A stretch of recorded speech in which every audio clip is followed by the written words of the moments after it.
We've taken it out of the box already.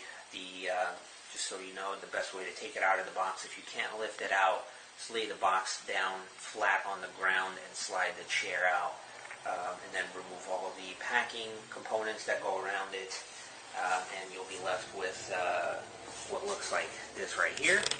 The joystick will be tucked in between the seat. Notice there's a bungee cord that's holding the chair together. The chair unfolds so easily. The bungee cord is great to hold it still. So first thing you're going to do is remove the bungee cord. Put this on the side. And now to unfold the chair, the easiest way is put one hand on the base of the seat here and the other hand on the back support bar and just pry the two apart.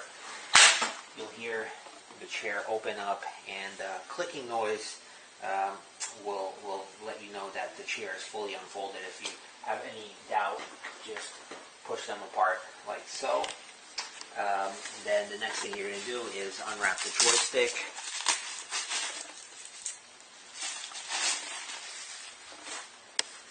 And the joystick will be inserted into the armrest. Notice there's a little flat part here. It matches the flat part in the armrest. You'll want to undo a little bit of the joystick fastening knob, just so you can get the joystick all the way in there, and go ahead and tighten that. Helpful tip: anytime you're traveling with the chair and you do take the joystick out, make sure to tighten the fastening knob all the way so it doesn't come loose. You can just screw it all the way up in until it's completely tight there. That way it will not get lost. Back to here. Put the joystick in. Get it nice and tight. Next thing you're going to do is just examine the chair, make sure everything looks okay. No damage to the chair from shipping. Looks beautiful.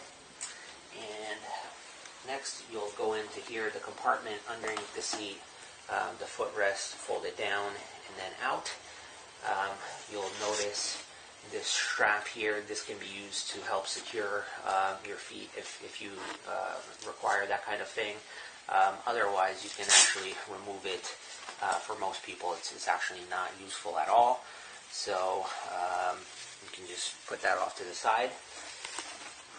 In the undercarriage of the chair, you will find a bunch of goodies. There will be one sack that contains the anti-tilt wheels and the second half of your kickstand. And last thing you'll find is a toolkit. Sometimes it's a little inconspicuous because it's in a black pouch. We are changing that to a clear pouch. Inside the toolkit, you will find a few different tools here. Let me take them out for you. There will be an Allen wrench, a regular wrench, a screwdriver, and this cable. This cable here is basically for emergencies only. What this allows you to do is actually connect any third-party battery to the Easy Light Cruiser. You'd simply mount these cables, the red one to the positive lead of another battery and the black one to the negative lead of the third-party battery. And you'll notice on the other end of it, you have what appears to be a connector that would be for our battery. If you've taken a look at our battery already, you can see that this is the exact same as our battery. So with this cable, you can have a third-party battery hook up right to your chair, and you can use a battery that's not ours to power it. As long as it's a 24-volt battery, lithium is preferable, but you can also use a sealed lead-acid battery. If you are going to use a sealed lead-acid battery, you just have to make a simple change to the controller system. That is something that you can purchase, a separate accessory. It's available on our website. With these tools, You can keep them in this pouch. There's also on the back of the chair another pouch labeled toolkit. So what you can do is actually take these items out and go over to the back where you have the toolkit and store those goodies back there in case you ever need them. Zip that up. Now here, you'll notice mounted is the there's a rod. This is actually the kickstand. And what you'll do is you'll take the second half of the kickstand, this plastic piece, and you'll flip this latch up. This loosens it a little bit. And what you can do is just slide it on over part of the rod there. Go like an inch and a half or so for the Deluxe 12. Depending on which model you have, you'll want to adjust the length accordingly so that it can stand up vertically when it's folded. So once you have it set at the right distance, just simply clamp this down and it stays nice and tight. The next item you will get are your anti-tipping wheels. Notice on the anti-tipping wheels there are little pins here that you can push. The pins will secure onto the chair. In some cases you may have a hole here on the front of the frame where this pin will pop through. In some cases the hole will be on the back side. On this example, the hole is drilled on the back side.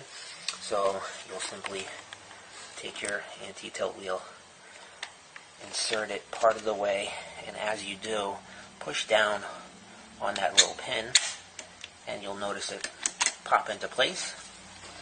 You'll do the same thing on this side.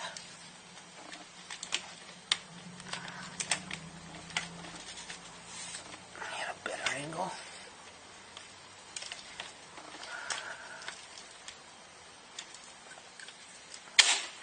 There you go. So you're all set with the anti-tilt wheels. Now, just to illustrate the kickstand, what we'll do is we'll fold the chair down. To fold it down, you have these two clamps here. You essentially push these together, and what that does is it releases a couple of mechanisms on the side which hold the chair up. They basically insert into the frame. So you push those together, and you push the chair forward.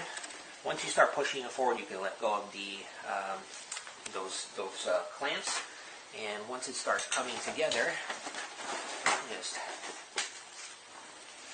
push it closed. And notice with the kickstand, we've adjusted it to the proper length so it can stand up vertically. If you're going to fold the chair, just fold the footrest down.